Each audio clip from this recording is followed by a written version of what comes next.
विखे पाटलांनी केलेलं विधान अत्यंत क्लेशदायक. काठावर बसून त्यांनी आमच्या दुःखाची धग कळणार नाही. रोहित पवारांचं सडेतोड उत्तर.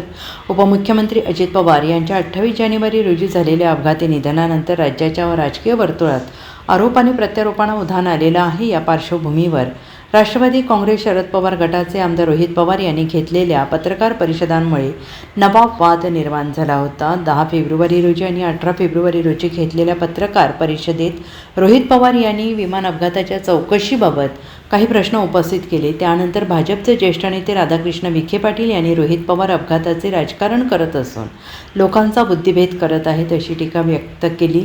त्यावर आता राधाकृष्ण विखे पाटलांच्या टीकेला रोहित पवारांनी उत्तर दिले. रोहित पवार एक्सवर पोस्ट करत म्हणाले, ज्येष्ठ नेते विखे पाटील साहेब यांनी केलेलं विधान अत्यंत क्लेशदायक आणि आश्चर्यकारक आणि बेजबाबदार आहे.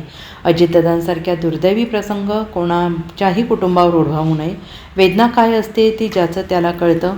अजितदादांच्या अपघाताच्या विषयावर मी राजकारणाचा शब्दही उच्चारला नसताना विखे पाटील साहेब ओढून ताणून या विषयाला राजकारणाशी जोडून विमान अपघाताच्या चौकशीला वेगळं वळण तर देत नाहीत ना. काठावर बसून त्यांना आमच्या दुःखाची धग कळणार नाही आणि त्यामुळे त्यांनी किमान या विषयाला वेगळे फाटे तरी फोडू नयेत अशी माझी त्यांना विनंती आहे, असं उत्तर राधाकृष्ण विखे पाटलांच्या टीकेला रोहित पवार यांनी दिलेलं आहे.